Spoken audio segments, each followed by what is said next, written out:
50개의 사연들이었거늘 모두가 함께 듣는 전태일 평전 오디오북 4부 전태일 사상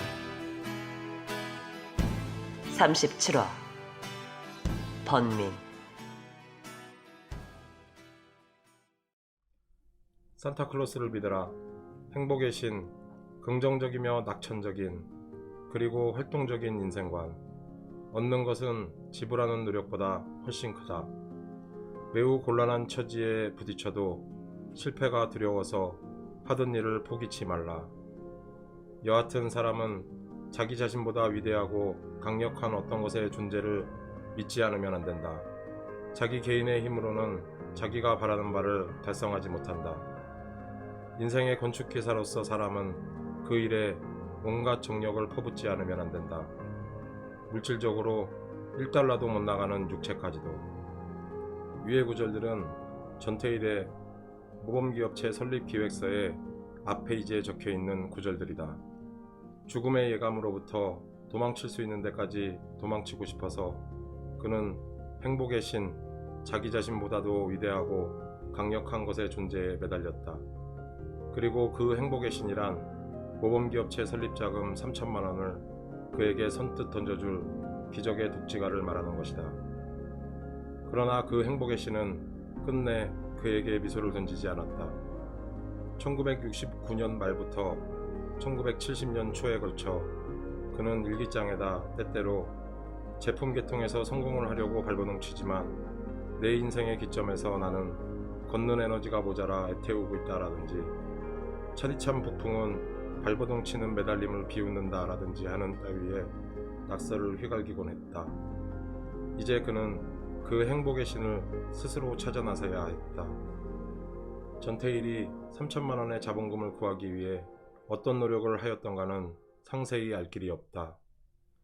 친구 김계남의 말로는 태일이 가끔 모범기업체 이야기를 하다가 자본금 문제에 부딪히면 어디 부잣집 딸이라도 하나 꼬실 수 있었으면 좋겠는데 하고 웃었다고 하나 부잣집 딸이 전태일 같은 노동자에게 반할 리가 없다.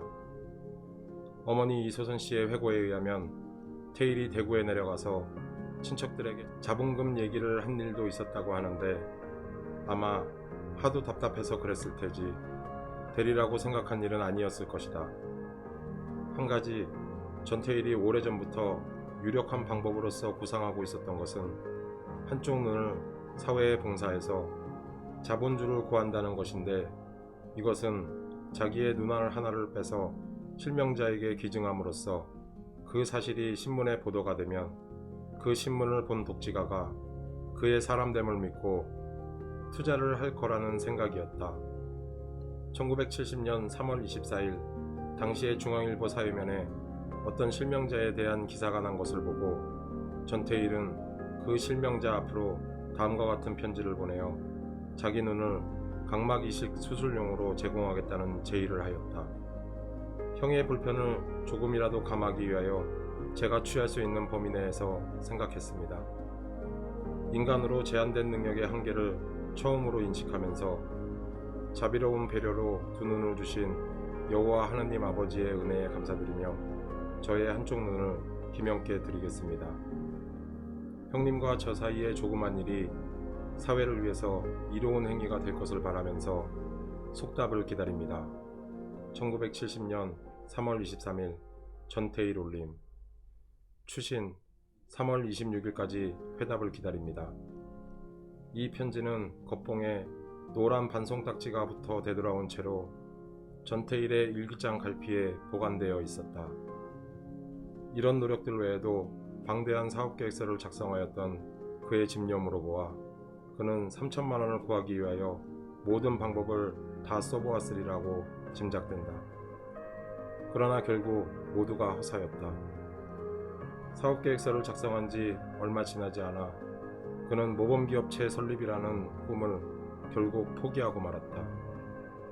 그 이후로는 그의 일기장에서 모범기업체에 대한 언급을 전혀 찾아볼 수가 없고 친구들도 그에게서 그 화려한 꿈에 대한 얘기를 일절 듣지 못하였다. 이제 그는 차디찬 현실로 돌아와서 죽음이 손짓하는 저 불길한 미래와 정면으로 맞섰다. 싸울 것이냐? 이제 투쟁이란 그 자신의 목숨을 끊는 것을 의미하는 한치도 물러설 길 없는 낭떠러지이다. 투쟁을 포기하고 연명할 것이냐? 그것은 평화시장에 파괴되고 있는 동심들을 외면하고, 아니 인간성을 파괴하는 현실 앞에 굴복하고 그 아래에서 굴종의 삶을 감수한다는 것을 뜻한다. 젊은 피의 소유자인 내가 화려하지도 못한 벽에 억지로 도취하여야 한단 말이냐. 전태일은 괴로웠다. 그는 범민의 범민을 거듭하였다. 말수도 적어졌다. 친구들도 만나지 않았다. 한동안은 일기도 쓰지 않았다. 그런데 동네 빚쟁이들은 매일같이 찾아와서 그를 들볶았다.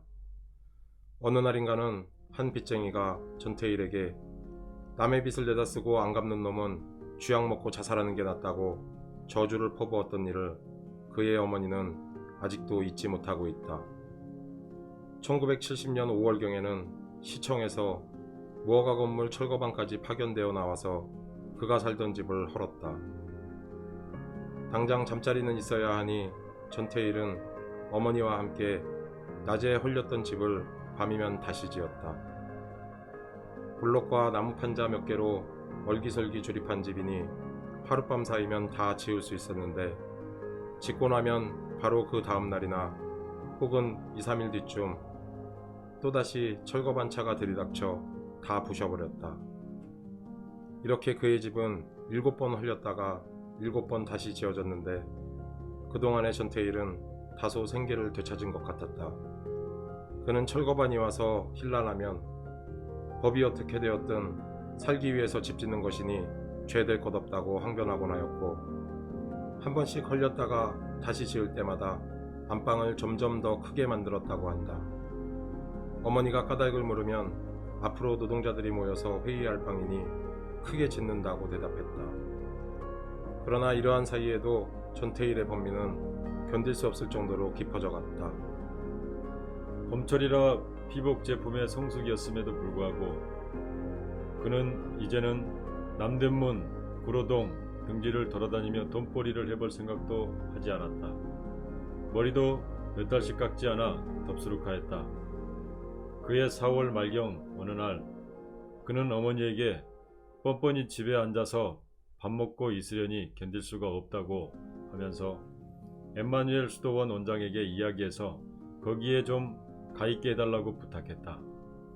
엠마누엘 수도원은 삼각산 기슭에 자리잡고 있는 작은 기도원인데, 때마침 그곳에서는 교회 신축 공사가 한창 진행되고 있었다. 전태일의 어머니는 그 당시 창동에 있는 한 교회에 다니고 있었는데, 엠마누엘 원장을 거기서 알게 되어 가깝게 지내고 있었던 터였다. 태일의 부탁은 엠마누엘 수도원 신축공사에서 인부 노릇을 하며 밥을 먹게 해달라는 것이었다. 어머니는 아들이 산중에서 그 힘든 공사판 인부 노릇을 하겠다는 것이 아무래도 마음이 내키지 않아 만류해 보았으나, 태일이 이대로 있다가는 병날 것 같다면서 부득부득 전라대자 결국 그가 부탁한 대로 하였다. 이렇게 전태일은 그로부터 약 5개월 동안을 삼각산에서 생활하였다. 삼각산으로 떠나는 전태일의 마음은 납덩이처럼 무거웠다. 그는 죽음을 생각하기 위해서 떠나는 것이다.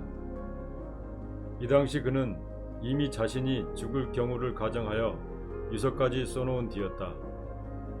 이제 날카로울 대로 날카로워진 그의 신경을 더욱 들볶아대는 주위에 견딜 수 없는 모든 소란과 잡담으로부터 벗어나 산속에서 묵묵히 운동하면서 죽음의 결단을 내리려 떠나는 것이다. 태일은 존성하는 어머니의 얼굴을 똑바로 쳐다볼 수가 없었다. 형과 같이 가겠다면서 삼각산까지 따라온 동생 태삼이를 보고 그는 도로 내려가서 내 없는 동안 구두 닦으면서 어머니 잘 모시고 있으라고 간절히 당부했다. 삼각산에 올라온 전태일은 다른 일꾼보다 유난히 말이 적었다. 그저 묵묵히 노동만 했다. 낮이면 바위를 깨서 집터를 닦고 석재를 만들고 우물을 파는 일, 밤이면 남대문 시장까지 내려와 목재를 리아카에 실어 나르기를 밤 12시까지 계속하였다. 그리고 틈틈이 시간이 나면 지하실에 내려가 산에 올라올 때 가지고 왔던 근로기준법 책을 읽었다. 일은 누구보다도 열심히 하였는데 이것은 빨리 끝내고 제 시간을 갖기 위해서였다. 바위를 깨다가 손을 다쳐 손 장갑이 뻘겋게 피로 물든 적도 있었다. 이 당시 엠마뉴엘 수도원에는 목사 한 사람이 묵고 있었는데 전태일은 때때로 그 목사와 성경 원리에 관한 토론을 하였고 그러다가 의견이 맞지 않아 다툰 일도 많았다. 전태일이 분신 자살한 후에 이 목사는 자살은 교리에 위배되는 불신자의 짓이라고 비난하였고 또 전태일이 죽어서 빨갱이들이 춤출 것이라고 하였다 한다. 삼각산에 있는 동안 전태일은 여러 차례 남대문 시장까지 왔다 갔다 하면서도 집에는 별로 들리지 않았다. 한 번은 그의 어머니가 옷가지와 먹을 것을 가지고 삼각산으로 찾아갔다. 그 사이에 머리를 한 번도 깎지 않아 몇 달 사이에 더욱 길게 자란 귀신 더벅머리를 한 아들의 몰골을 보고 어머니는 이발하라고 돈 500원을 주었다. 그랬더니 그는 태삼이 신발이 다 해졌던데 신발이나 한 켤레 사주시라고 하면서 기어이 돈을 되돌려 주었다. 8월 초순 어느 날 태일은 집에 한번 들렸다. 원장이 작업복 사 입으라고 주더라면서 돈 5,000원을 꺼내어 어머니에게 드리며 저쪽 방 새 놓으려면 장판을 깔아야 할 테니 이 돈으로 장판을 사시라고 하였다. 다시 공사장으로 돌아가면서 그는 이제 곧 아주 내려오겠다는 말을 남겼다.